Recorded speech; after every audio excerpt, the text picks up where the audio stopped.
In this video, I'm going to show you exactly what you need to do to navigate successfully through a multiple offer situation and have your offer looked at by the seller.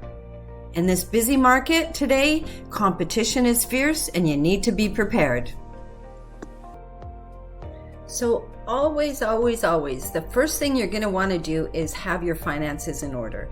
You're going to have a mortgage pre-approval in place and you know exactly what you can afford. And when you're offering on the home, you're going to want to have gone in less than your max budget, because most of the time you're going to have to counter offer and come up a little bit so that you guys can meet in the middle. The next thing you should do is take care of as many of the conditional clauses ahead of time as you can, like reviewing documents, PDS, property disclosure statement, title, any of the strata documents that are available to you as well. And talk to your insurance agency, because they're going to give you a list of the components of the house. They're going to ask you about the roof. They're going to ask you about the hot water tank and the furnace, wiring, plumbing. So make sure you know all about the components of the house. And then if you can, get in and do a pre-inspection ahead of time if the seller will allow you. So if you can take care of as many of those subjects and go in subject free or as close to subject free as possible, your chances are way better.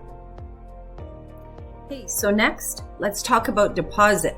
The bigger the deposit, the better it's going to look in the eyes of the seller. A deposit is different than a down payment. The down payment is what you have put towards the mortgage when you're talking to your bank, okay? A deposit is held by your realtor's company in a trust account until completion day, and then it goes towards the purchase price as well.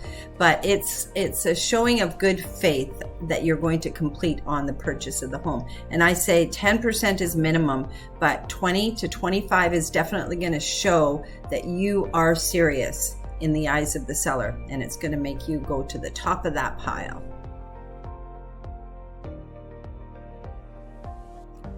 So the next component that I want to talk to you about is completion and possession dates. So first of all, you want to find out from the seller what their ideal dates are and try and line those up with the dates. If you've got a contract in place for the home that you've just sold, you want everything to line up at the day of completion for the bank. But the first thing is find out from the seller so that you can at least try and satisfy their dates or come close to their ideal dates.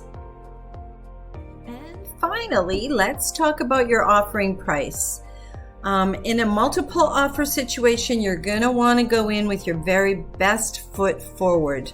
Let's not go in lowballing and trying to think you're going to get a good deal in a multiple offer situation. Usually you're going to pay listing price, and sometimes you pay above ask. So leave a little bit of room so you have room to negotiate and come up if you have to, but always put your best foot forward in a multiple offer situation. So that's pretty easy, hey? There's a lot of things you can do ahead of time before placing the offer. The first thing is your finances. Make sure that you are pre-approved at your bank. Number 2 is satisfy as many of the conditions ahead of time. Number 3, your deposit. Go in with as much as you possibly can. It's going to go towards the purchase price anyway. Number 4, completion days. Ask the seller what their ideal dates are and try and align with them. And number 5 is your offer. Go in with your best foot forward. There's not a lot of room for negotiating in a multiple offer situation. You usually pay full asking price and sometimes above ask. So that's not so hard, is it? Lots of things you can do before actually placing your offer.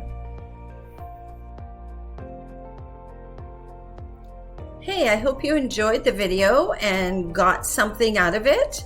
If you have any questions, you can put them in the comments below, or you can reach me at 604-997-6505.